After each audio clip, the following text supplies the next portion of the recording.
Tema primero con una oración. Padre nuestro que estás en los cielos, te damos gracias por la oportunidad que nos das ahora para estudiar tu palabra y especialmente en este tan importante y trascendental tema como es el Espíritu Santo. Ayúdanos, Señor, a comprender la verdad. Ayúdanos, Señor, a que el Espíritu Santo sea el que nos ilumine en estos momentos para poder discernir lo que hay verdaderamente en tu palabra y para saber y poder entender las cosas que tú nos quieres decir para nuestro bien y nuestra salvación. Ayúdanos a estar unidos y perdonar nuestros pecados, que te lo pedimos todo en el nombre de Jesús. Amén.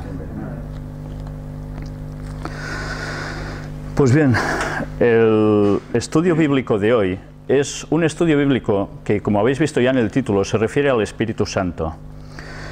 Es un tema en el cual hay ahora una gran polémica. Si hasta hace unos años muy pocos, prácticamente todo el mundo tenía una plena conformidad, todo el mundo cristiano estoy hablando, en que el Espíritu Santo formaba parte de una tercera persona dentro de la divinidad, ahora esto está cambiando. Incluso dentro de la Iglesia Adventista se han hecho distintas facciones negando el papel del Espíritu Santo como tercera persona de la divinidad. Nosotros deberemos buscar con todos los detalles posibles si esto es así o no es así. Porque recordemos que el Espíritu Santo es el que nos debe guiar a toda la verdad. Entonces debemos saber qué es el Espíritu Santo o quién es el Espíritu Santo si es una persona. Por tanto, hoy vamos a hacer lo que era un típico estudio bíblico de toda la vida, con los cuales yo mismo fui instruido cuando era pequeño, pero que deberemos tocarlo desde un matiz distinto que a mí, desde pequeño, jamás se me enseñó. Y es el tener que analizar los textos bajo el prisma, por fuerza ahora, de si realmente es así o no es así lo que hemos planteado hasta ahora.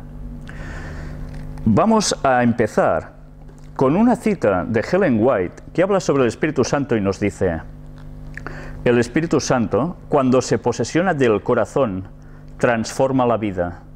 Los pensamientos pecaminosos son puestos a un lado. Las malas acciones son abandonadas. El amor, la humildad y la paz reemplazan a la ira, la envidia y las contenciones. Esta cita aparece en el libro El deseo de todas las gentes, página 143. Básicamente aquí nos describe qué hace el Espíritu Santo en las personas. Hasta aquí no entramos en detalle de si es una persona o no es una persona, sino que sencillamente hay algo al que se llama Espíritu Santo que hace esta función en todos nosotros, o debería hacerla. Vamos a empezar con lo más básico de todo. El Espíritu Santo en la Biblia. Vamos a ver cómo en distintos textos se habla del Espíritu Santo en distintos nombres. Veamos para empezar el texto que se halla en el Evangelio de Juan, capítulo 15 y versículo 26. Pero cuando venga el Consolador, a quien yo os enviaré del Padre, el Espíritu de verdad, el cual procede del Padre, Él dará testimonio acerca de mí. Este texto nos habla que el Espíritu Santo tiene aquí dos nombres claros. Uno, Consolador, que además evidentemente es un atributo, ¿no? Pero además nos dice Espíritu de verdad. Y aparece con dos nombres distintos. Este texto, que parece tan claro y tan sencillo, actualmente está siendo mostrado en distintos parámetros a lo habitual hasta hace poco. Pero cuidado, cuando he hablado de que hay grupos ahora de personas que llegan a la conclusión que el Espíritu Santo no es una tercera persona dentro de la divinidad, no es algo que se ha inventado ahora, es algo que entre los propios pioneros adventistas algunos ya lo decían. Pero además, si nos remontamos mucho más atrás en la historia, podemos llegar a hablar hasta incluso de los arrianos y otros grupos paralelos que ya estaban diciendo exactamente esto. Por tanto, no es un invento de ahora. Lo que pasa es que ahora ha cogido una nueva fuerza y esto está causando una gran división dentro incluso del pueblo adventista. Si nosotros leemos el texto sin tapujos, sin ideas preconcebidas, enseguida nos damos cuenta de que nos dice de que va a llegar alguien o algo que nos dice que es el Consolador. Dice que yo os enviaré del Padre, el Espíritu de verdad, es el otro nombre que se le da, el cual procede del Padre, él dará testimonio acerca de mí. Lo que da testimonio, ¿qué es? ¿Una fuerza? ¿Una fuerza puede dar testimonio de alguien? ¿En un juicio? ¿Quién da testimonio, quiénes son? ¿No son personas, acaso? Pues bien, procede del Padre, ¿qué quiere decir? Que sale, emana del Padre, algo es un espíritu que sale de Dios Padre y llega hasta nosotros y nos transmite esto. ¿Se refiere automáticamente a esto? ¿O se está refiriendo que es una persona que está junto al Padre, que está con el Padre y viene a hacer el papel de consolador?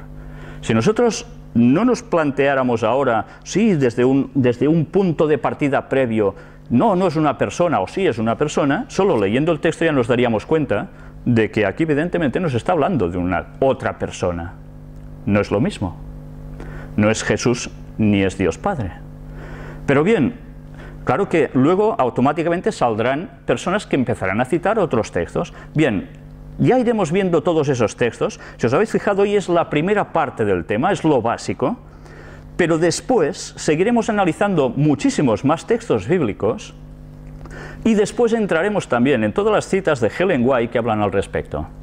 Porque también a Ellen White se le dice, o se le atribuye, que ella no creía en el Espíritu Santo como tercera persona de la divinidad y que sus citas han estado alteradas para que diga eso.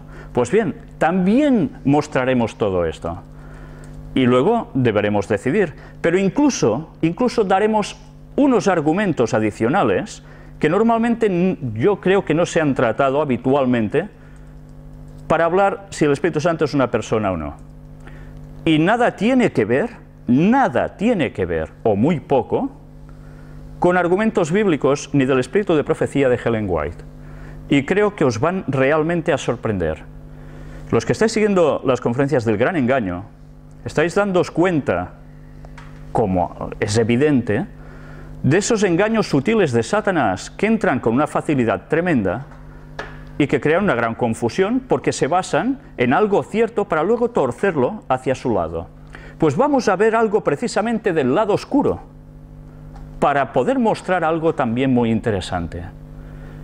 Pero bien, todo eso va a llegar en su momento. Por tanto, ya os estoy diciendo que este tema no va a durar 1 o 2 temas, sino que se va a prolongar quizás a 3 o 4 temas, o partes.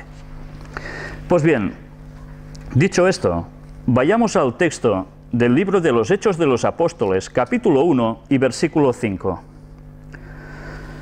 Porque Juan ciertamente bautizó con agua, mas vosotros seréis bautizados con el Espíritu Santo dentro de no muchos días. Aquí ya veis que al Espíritu Santo se le llama precisamente así, Espíritu Santo. Y aparecía en un momento concreto, no en un bautismo solo de agua, sino un bautismo que tendría que haber después, del cual también hablaremos en su preciso momento. Pero ya ves, si antes se le llamaba Consolador, Espíritu de verdad, ahora se refiere a él como Espíritu Santo, que es el nombre más popular quizás, ¿no? Leamos ahora el texto de Mateo capítulo 3, el versículo 16. Y Jesús, después que fue bautizado, subió luego del agua, y he aquí, los cielos le fueron abiertos, y vio al Espíritu de Dios que descendía como paloma y venía sobre él. Vemos el momento del bautismo de Cristo. Es bautizado, supongo que habéis visto a veces representaciones gráficas, ilustraciones del momento del bautismo de Cristo por Juan Bautista, su primo, y que automáticamente mientras lo está bautizando, ¡pam!, se ve una paloma que desciende sobre él con una luz. Bueno, no fue exactamente así. Si os fijáis en el texto, dice que es cuando ya ha terminado su bautizo, después que fue bautizado, subió luego del agua. Él ya va subiendo del agua, o ha subido del todo. Y entonces los cielos le fueron abiertos. Los que estáis siguiendo precisamente las conferencias del Gran Engaño, en el apartado de las puertas dimensionales, estamos hablando precisamente de esas puertas abiertas en el cielo. Estamos ante un momento clave de la historia de la humanidad, el bautismo de Cristo, ese ungimiento, porque recibe el Espíritu Santo. Y sucede algo inhabitual. El cielo se abre y aparece en forma de paloma. Bien, ¿os dais cuenta de la importancia que debe ser esto para que haya una apertura del cielo y automáticamente pase esto? Si nos hemos fijado, Jesús es el que se bautiza y se ve al Espíritu de Dios que desciende sobre él. Luego veremos si este Espíritu de Dios es el Padre mismo, que emana algo, dice algo, hace algo a través de una forma, de una energía, o es algo más. Pero el hecho es interesante. Aquí ya estamos empalmando o juntando dos temas, como puede ser el de las puertas abiertas en el cielo y el derramamiento del Espíritu Santo también, en este caso sobre Jesús. Pero bien, sigamos, porque ahora hemos visto que otro nombre que se le da aquí al Espíritu Santo es Espíritu de Dios. Leamos ahora en el libro escrito por el apóstol Pablo de los Romanos, la epístola a los Romanos, capítulo 8, versículo 9. Mas vosotros no vivís según la carne, sino según el Espíritu, si es que el Espíritu de Dios mora en vosotros. Y si alguno no tiene el Espíritu de Cristo, no es de él. Fijémonos como aquí les dice Espíritu de Dios, pero también dice Espíritu de Cristo. Es un nombre más, refiriéndose a lo mismo. Ya hemos visto que se le llama Consolador, Espíritu de verdad, Espíritu Santo, Espíritu de Dios y Espíritu de Cristo. Y si nosotros nos referimos al texto bíblico, ¿dónde encontramos por primera vez a este Espíritu Santo? Pues nos hemos de remitir precisamente hasta el mismísimo Génesis, en el momento de la creación. Y si leemos ya el primer capítulo, cuando nos dice que en el principio creó Dios los cielos y la tierra, en el versículo 1, mirad que nos dice ya en el versículo 2. Y la tierra estaba desordenada y vacía, y las tinieblas estaban sobre la faz del abismo, y el Espíritu de Dios se movía sobre la faz de las aguas. Ya el Espíritu Santo se estaba moviendo sobre la faz de las aguas. En el momento de la creación aparece Dios, el Padre, y aquí nos dice que aparece el Espíritu de Dios. Aún podemos pensar, bueno, es el Dios mismo y su Espíritu, es el mismo el que se mueve. Bueno, ya iremos viendo si eso es así o no. Pero aquí ya se lo cita. Y ya sabemos que la creación, ¿quién la efectuó? Dios Padre, un Espíritu Santo. ¿Quién hizo realidad, concretó una creación? Fue Jesús, el que luego se encarnó. Él fue el creador de todo. Por tanto, solo con estos textos ya empezamos a ver que aquí hay algo más de lo que puede llegar a parecer en un principio. Busquemos ahora en el Evangelio de Juan, en el capítulo 16, porque vamos a ver cuál es la obra que el Espíritu Santo realiza en favor del hombre. Creamos en lo que creamos, el Espíritu Santo hace unas funciones. Y el Espíritu Santo, vamos a ver qué hace en favor del hombre, porque algo hace. Juan capítulo 16, versículos 7 y 8. Pero yo os digo la verdad, os conviene que yo me vaya, porque si no me fuera, el Consolador no vendría a vosotros, mas si me fuere, os lo enviaré. Y cuando Él venga, convencerá al mundo de pecado, de justicia y de juicio. El Espíritu Santo convence de tres cosas prácticamente. Pecado. ¿Hay pecado en nosotros, sí o no? sí. Pero ¿cómo nos damos cuenta de que somos pecadores? Gracias al Espíritu Santo. ¿Pero de qué más nos damos cuenta? Justicia. Hace falta justicia. Es evidente, va a haber un juicio, que es lo que luego nos dice, ¿no? De justicia y de juicio. Va conjunto. El Espíritu Santo tiene esta función en nosotros, hacernos dar cuenta de que aquí hay algo más y que nosotros tenemos una trascendencia después de todo esto y que hemos de hacer algo con nuestras vidas. Esta es la función del Espíritu Santo.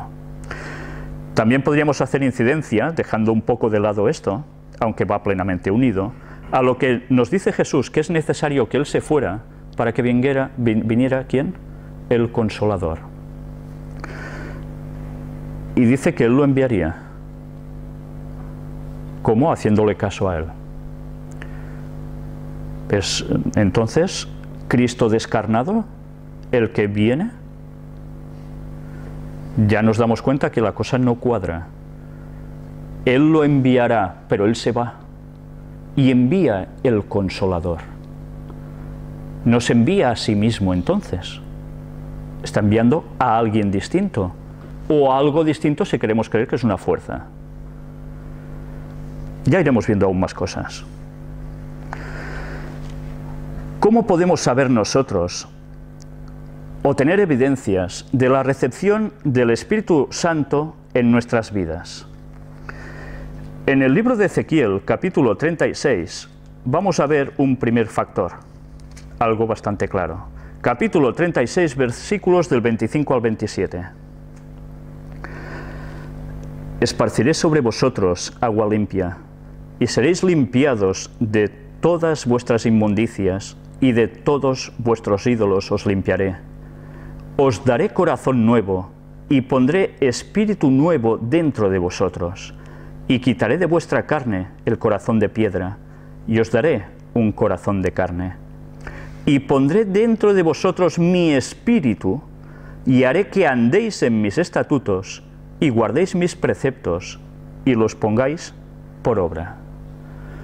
Por tanto, aquí se nos habla de una transformación, de un cambio de vida. Corazón de piedra fuera, corazón de carne entra, porque entra también el Espíritu de Dios. La recepción del Espíritu Santo se ve en una persona, si esa persona es transformada. Si hay un antes y después en su conversión. Una persona se puede llegar a bautizar, sí, y automáticamente ya está registrada en el cielo para ser salva para siempre. No, porque esa persona puede ser borrada de los libros del cielo. Si está por caminos totalmente errados, o en algo está errado y no quiere cambiar, Dios no le podrá dar una salvación. Pues bien, la conversión es esencial en todas las personas, y esa función la hace el Espíritu Santo. Podemos saber si una persona está recibiendo el Espíritu Santo, si hay una transformación, ese antes y después en su vida. Veamos también ahora algo que es básico, volvemos al Nuevo Testamento, y leemos en la Epístola a los Gálatas, capítulo 5, versículos 22 y 23, más evidencias de esa recepción del Espíritu Santo. Mas el fruto del Espíritu es amor, gozo, paz, paciencia, benignidad, bondad, fe, mansedumbre, templanza. Contra tales cosas no hay ley. Cuando nosotros recibimos el Espíritu Santo, debemos manifestar estos frutos de su amor. Todo esto tiene que estar en nosotros. En el momento en que algo falla en nuestras vidas en cuanto a lo que aquí leemos, verdaderamente tenemos un problema con el Espíritu Santo y algo debemos cambiar.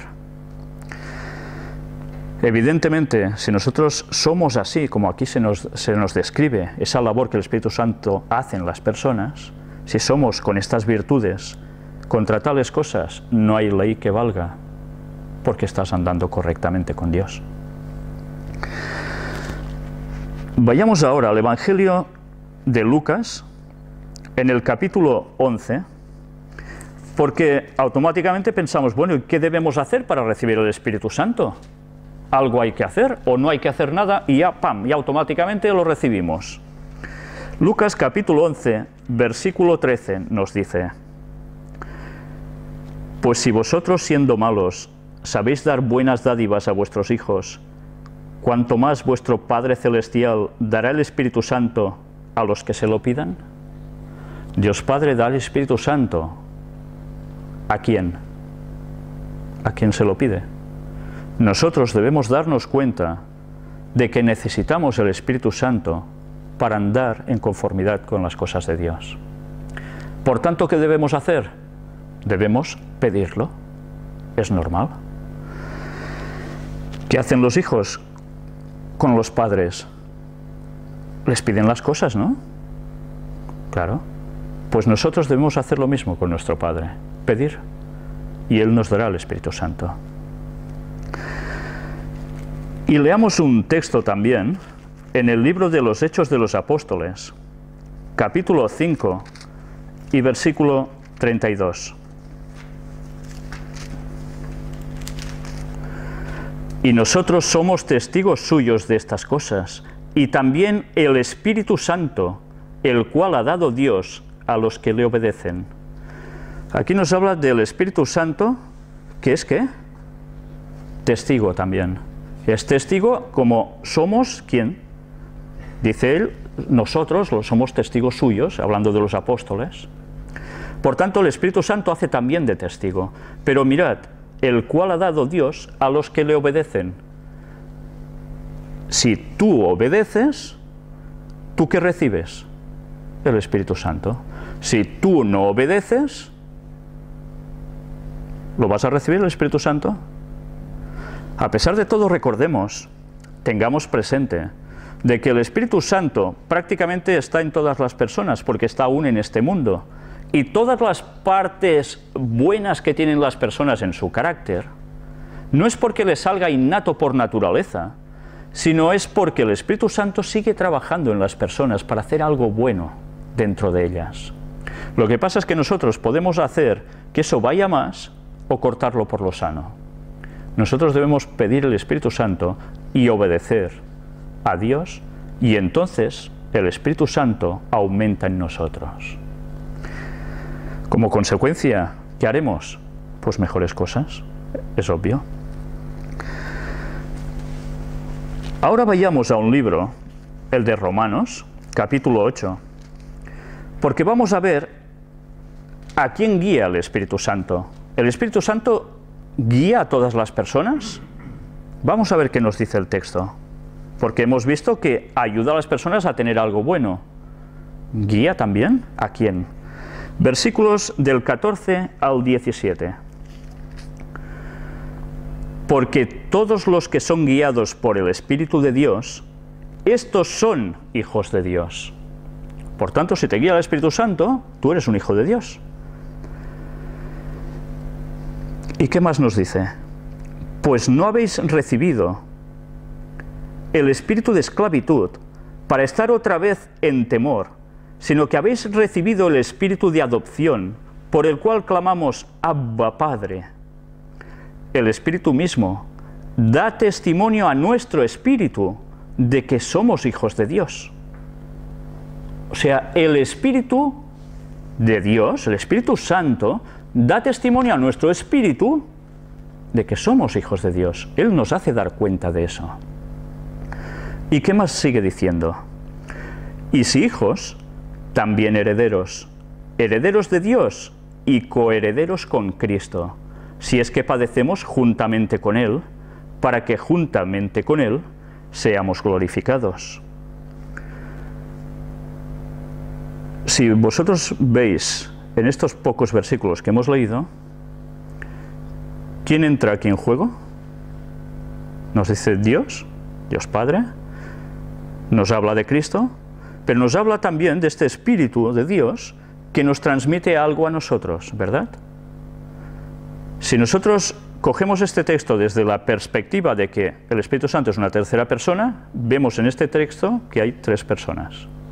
Si nosotros queremos decir que solo hay dos personas y que el Espíritu es lo que hemos dicho antes, solo vemos dos.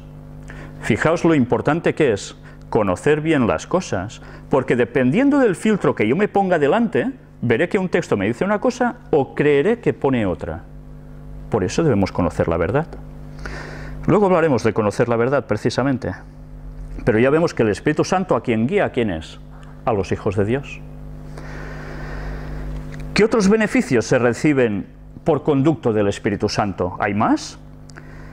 Bueno, mirad en el mismo capítulo de Romanos 8, el versículo 26. Y de igual manera, el Espíritu nos ayuda en nuestra debilidad, pues ¿qué hemos de pedir como conviene? No lo sabemos, pero el Espíritu mismo intercede por nosotros con gemidos indecibles. O sea que el Espíritu nos ayuda en nuestra debilidad. Somos débiles humanamente, ¿verdad? Caemos en pecado, no solo en cuestión física, ¿no? Y Él nos ayuda en esta debilidad para poder levantarnos y estar otra vez bien con Dios. Pero si nos damos cuenta, nos sigue diciendo, pues ¿qué hemos de pedir como conviene? No lo sabemos. Nosotros oramos, ¿verdad? O deberíamos orar. Cuando oramos, oramos como podemos, como bien podemos, porque quieres expresar cosas a Dios que realmente a veces no sabes ni cómo expresar. ¿No os ha pasado nunca eso? A mí sí. A mí sí. Tengo un anhelo, tengo una preocupación, tengo un algo dentro que quiero decírselo a Dios y no tengo las palabras humanas para decírselo. Tengo ese sentimiento, pero no sé expresarlo. ¿Qué dice el texto? Pero el Espíritu mismo intercede por nosotros con gemidos indecibles. El Espíritu Santo coge esa oración y se la presenta a alguien gimiendo. Gemir es muy fuerte, la expresión de gemir, ¿verdad? Pues es lo que hace para expresar lo que tú no sabes expresar. ¿Y a quién lo hace esto? A Dios Padre. Por tanto, ya vemos que hay una diferencia, porque la oración ¿a quién se la hacemos? A Dios Padre, ¿no? Por tanto, vemos que este Espíritu pone una oración muy arriba. Y luego veremos ahora unos detalles interesantes en todo esto. Pero ya vemos que el Espíritu Santo gime por nosotros. ¿Una fuerza hace esto? ¿Una fuerza gime? Por tanto, ya estamos viendo que no es solo un poder o una fuerza inanimada, sino que realmente aquí nos está hablando de una persona. Luego deberemos determinar, nunca mejor dicho, si realmente procede de Dios Padre o es Cristo. Pero realmente estamos viendo que es una persona. Leamos ahora, en el mismo capítulo, los versículos que vienen después, porque vamos a ver cómo el Espíritu Santo intercede. Versículos del 27 al 34. Mas el que escudriña los corazones sabe cuál es la intención del Espíritu, porque conforme a la voluntad de Dios, intercede por los santos. ¿Vemos lo que está haciendo el Espíritu Santo? Intercede por los santos. ¿Esto os lleva a pensar algo? Hay un texto bíblico que dice algo y que sirve para que las personas que no creen en el Espíritu Santo como tercera persona de la divinidad se cojan a esto. ¿Quién es el que intercede entre Dios y el hombre? Jesucristo. El único mediador entre Dios y el hombre, dice el texto. Luego analizaremos también este texto, porque vamos a buscar las palabras originales en griego y vamos a ver exactamente qué significa todo esto. Nos va a destapar, a desvelar mucho más de lo que nos podía llegar a parecer hasta ahora. El texto sigue diciendo: y sabemos que a los que aman a Dios, todas las cosas les ayudan a bien, esto es, a los que conforme a su propósito son llamados. Porque a los que antes conoció, también los predestinó para que fuesen hechos conforme a la imagen de su Hijo, para que Él sea el primogénito entre muchos hermanos. Ya vemos que aquí también nos dice algo, nos hace ya referencia al Hijo, ¿verdad? Una vez más, nos habla de Dios, nos habla de una labor del Espíritu, nos habla del Hijo.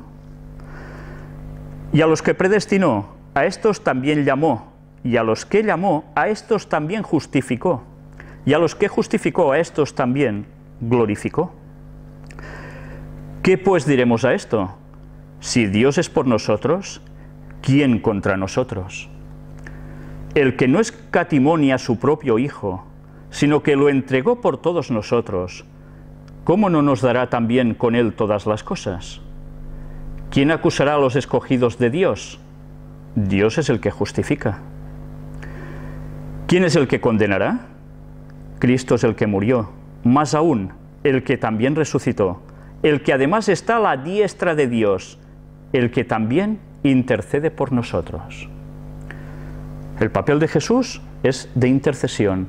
Por tanto, cuando leemos aquí que el Espíritu intercede, automáticamente muchas personas dicen, ¿ves? El Espíritu es Cristo descarnado, que se viene también con nosotros y automáticamente intercede por nosotros. Y así se suprime ya el papel del Espíritu Santo como mediador, porque así podíamos interpretar este texto. Se podría interpretar. ¿Dice realmente esto el texto? Vamos a ver una cosita más y luego entraremos en estos detalles. En el mismo libro de Romanos, capítulo 5, ya hemos visto que el Espíritu Santo nos ayuda a orar, intercede, y Romanos capítulo 5, versículo 5, nos dice también algo interesante. Y la esperanza no avergüenza, porque el amor de Dios ha sido derramado en nuestros corazones por el Espíritu Santo que nos fue dado. El amor de Dios se derrama en nuestros corazones, ¿a través de quién? Del Espíritu Santo. Él es el que pone el amor dentro de nosotros, el amor de Dios. Y que nosotros, como humanos, transferimos automáticamente al mismo Dios o al prójimo, o así debería ser. Hemos visto estas funciones sobre el Espíritu Santo, pero hemos hablado de interceder. Os voy a leer lo que pone el diccionario, una enciclopedia cualquiera, yo he cogido una de vieja que tengo en mi casa, y pone interceder, rogar o mediar. Fijaos bien en el juego de palabras, ¿eh? Interceder es rogar o mediar. Ruegas a alguien que haga algo, medias entre dos partes, ¿verdad? Esto puede ser interceder. Y dice, o mediar por otro, para alcanzarle una gracia o librarle de un mal. Esto es lo que es interceder. Mediar. ¿Qué significa mediar? Llegar a la mitad de una cosa. Llegar a la mitad de una cosa. La mitad de una cosa, ¿qué es? Hay dos partes, llegar hasta la mitad. Aún falta otra mitad, ¿no?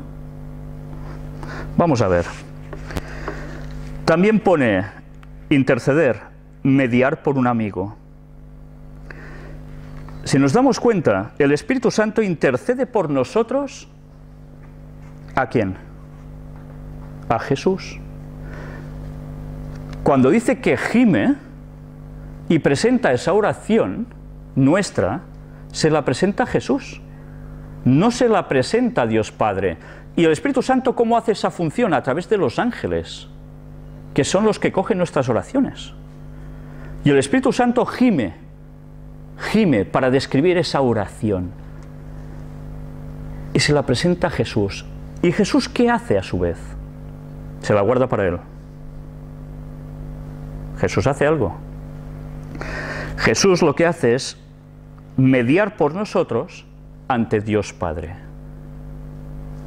Esa es la función, el juego entre los tres. Pero mirad qué dice la Nueva Concordancia Strong para terminar de aclarar estos conceptos. Mediador. La palabra en griego es mesites, intermediario, un mediador o reconciliador. ¿Quién es el que nos reconcilia con Dios Padre? Ese es Jesucristo. Por tanto, mediar, ¿quién lo hace? Jesús. Pero vamos a ver, bueno, el papel de Jesucristo, leámoslo. El texto se halla en Primera de Tesalonicenses, capítulo 2 y versículo 5. A ver si he cogido bien la nota. No, no la he cogido bien. Bien, es el texto que, ahora no lo tengo aquí bien apuntado, pero que nos dice, no sé si es 2 Tesalonicenses 2:5, perdón, a ver si lo encuentro ahora. No, bueno, es el texto que nos dice que hay un solo mediador entre Dios y los hombres, y es Jesucristo. En Timoteo, gracias. Miremos ahora la otra palabra, que es interceder. En griego es huperentunjano, casi nada la palabrita. Nos dice que es interceder a favor de. Una cosa en verdad es mediar y la otra es interceder. Hay matices distintos. El Espíritu Santo intercede por nosotros a Jesús y Jesús media por nosotros a Dios Padre. ¿Os dais cuenta de cómo estas palabras, cuando las analizamos, ya nos está dando cuenta la situación de que hay tres factores en medio? Tres personas que se están moviendo aquí haciendo una función para el ser humano. ¿La Iglesia Católica cree en la Trinidad? ¿Sí o no? Oficialmente cree en la Trinidad, ¿verdad? ¿Sabéis? Ellos tienen claro que Jesús es el que también da la oración al Padre, pero curiosamente han sustituido algo que ellos creen, que es el Espíritu Santo como una tercera persona de la divinidad, por el papel de la Virgen María. El papel de la Virgen María y de los santos, ¿cuál es? Interceder a Jesús para que Jesús escuche nuestras oraciones y así Jesús se lo pueda decir al Padre. Creyendo en la Trinidad están tirando por tierra la mismísima divinidad de tres. Y de un modo tan sutil. Están diciendo una verdad, que para algunos sé que no es verdad, y en cambio lo están llevando a su terreno con un leve matiz distinto, que de leve tiene muy poco. El diablo siempre juega lo mismo. Esto debemos tenerlo presente.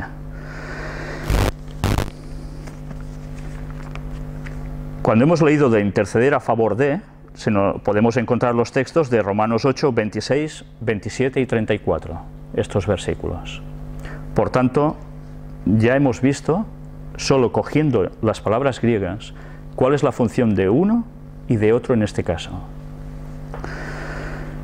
Leamos ahora el libro de Juan, el Evangelio de Juan, capítulo 16 y versículo 13. Mirad lo importante de este texto. Pero cuando venga el Espíritu de verdad, Él os guiará a toda la verdad, porque no hablará por su propia cuenta, sino que hablará todo lo que oyere, y os hará saber las cosas que habrán de venir. Dice que el Espíritu de verdad nos guiará, ¿qué? A toda la mentira. ¿Nos está diciendo eso el texto? Dice que el Espíritu de verdad nos guiará a toda la verdad. Por tanto, mirad si es imprescindible saber verdaderamente si el Espíritu Santo es una tercera persona de la divinidad o no. Porque si nosotros creemos algo equivocado en este sentido, el Espíritu Santo nos guiará a toda la verdad. O ya empezaremos a errar, y ya sabéis qué sucede después de un error. Viene una cadena de errores. En este caso, de creencias, de fundamentos basados en la Biblia. Por eso es importante conocer la labor del Espíritu Santo y saber si realmente es o no es una persona. El texto en el versículo 13, mirad qué nos dice después de esto: pero cuando venga el Espíritu de verdad, Él os guiará toda la verdad, porque no hablará por su propia cuenta, si este espíritu es Dios, Dios Padre, ¿Dios no habla por su propia cuenta? Sí, Dios habla por su propia cuenta. Entonces ya vemos que no puede ser Dios Padre. Si es Jesús este espíritu, que se ha ido y luego descarnado, puede estar así entre nosotros, ¿cómo entendemos esto? Porque no hablará por su propia cuenta, sino que hablará todo lo que oyere y os hará saber las cosas que habrán de venir. No puede ser, no puede ser Jesús. Jesús está haciendo una función en el cielo, que se trata de un santuario. Y Jesús ha asimilado una forma humana por la eternidad, como nosotros. Aunque fuimos hechos a imagen y semejanza, Él antes era como era cuando se encarnó. Evidentemente tenía una materia distinta. Pero Él decide coger su forma de ser cuando resucita por la eternidad, incluso aún con las marcas en las manos y en los pies. Hay alguien que hace esa función de hacernos saber las cosas que habrán de venir. Y esto es lo que hace el Espíritu Santo, el que nos guía a toda la verdad. Vayamos viendo aún algo más. Hechos capítulo 9, los Hechos de los Apóstoles, y versículo 31. Entonces las iglesias tenían paz por toda Judea, Galilea y Samaria, y eran edificadas, andando en el temor del Señor, y se acrecentaban fortalecidas por el Espíritu Santo. En tribulaciones o no en tribulaciones, el Espíritu Santo, ¿qué hacía? Fortalecer. Es otra gran particularidad que tiene el Espíritu Santo. Pero, ¿cómo podemos mantener el Espíritu Santo siempre con nosotros? ¿Hay algún modo de hacerlo? Vamos a terminar hoy con un texto que se halla en la carta primera de Juan, capítulo 3 y versículo 24. Y el que guarda sus mandamientos permanece en Dios, y Dios en él. Y en esto sabemos que Él permanece en nosotros, por el Espíritu que nos ha dado. Si nosotros guardamos los mandamientos de Dios, permanecemos en Dios. ¿Y qué sucede? Sabemos que permanecemos en Él por el Espíritu que nos ha dado. Como antes decía el texto, el Espíritu dice a nuestro espíritu, sabemos que estamos con Él. Pero es necesario guardar los mandamientos de Dios. No podemos pretender tener el Espíritu Santo y estar quebrantando mandamientos. Si algo hacemos de esto, lo hemos de cambiar, no nos queda otra. Y mucha misericordia y paciencia tiene Dios con nosotros cuando a veces aún caemos y recaemos tantas veces en un mismo pecado o en otros, o en varios. Y aún sigue trabajando en nosotros.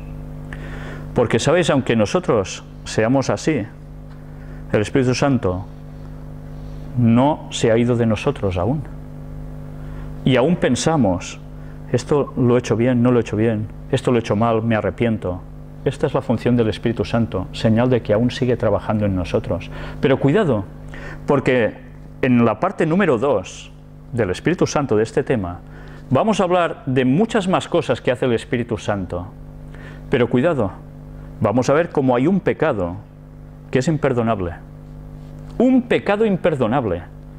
Podemos pensar, pecado imperdonable, ¿qué puede ser? Cuando a Jesús lo clavaron en la cruz, están sentenciados. Esta gente ya no se puede salvar, seguro, fijo. Quien traicionó a Jesús, Judas, Pedro, son cosas ya tremendas. No, todos ellos aún tenían capacidad de ser perdonados. Y cada uno decidió si lo quería ser o no. Pero en la Biblia se nos habla de que hay un pecado que es contra el Espíritu Santo que no puede ser perdonado. No puede ser perdonado. Hemos de saber cuál es este pecado.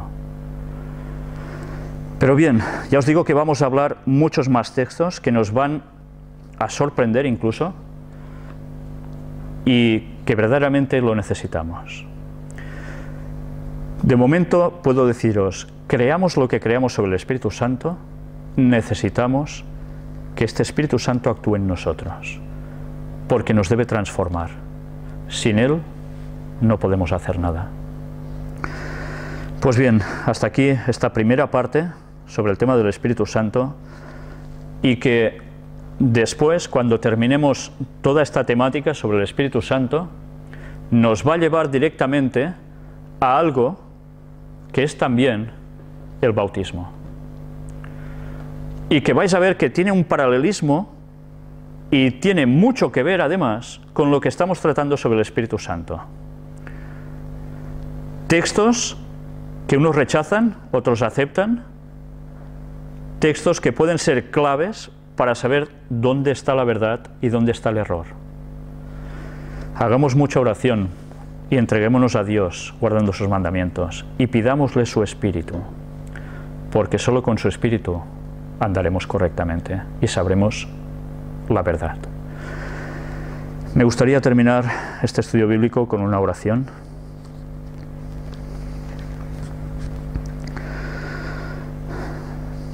Padre, te damos gracias porque en tu palabra nos has dado las pruebas más claras de cuáles son las creencias correctas. No siempre nos es fácil encontrarlo. Necesitamos ayuno, necesitamos oración y necesitamos el Espíritu Santo que nos guíe. Ya ves que tu mismo pueblo está dividido. Y esto es la peor guerra que puede tener dentro. Tú sabes que Satanás quiere romper a tu pueblo, y nosotros también lo sabemos, pero tantas veces ignoramos cómo lo quiere hacer, desconocemos sus artimañas, que hace que caigamos en esos errores. Por eso te queremos pedir que tú nos ilumines en todos los campos, para que tus palabras salgan nítidas, con claridad en nuestras mentes, y que nos dejemos de ideas preconcebidas y avancemos en el estudio de tu palabra por lo que tú nos vas guiando y de todo corazón. Bendícenos, Señor, y ayuda a nuestra impotencia en todo. Que el Espíritu Santo nos transforme, nos ayude a un día a poder estar contigo y a poder estar en compañía de todos los redimidos de toda la historia, que gracias a Dios aún van a ser muchos. Ayúdanos a encontrar a las personas que te están buscando y que incluso no lo saben. Ponlos en nuestro camino para que nosotros les demos la luz y que vean en nosotros que te seguimos de todo corazón y guardamos tus mandamientos, y perdónanos por todas las veces que hemos errado. Todo te lo pedimos en el nombre de Jesús. Amén.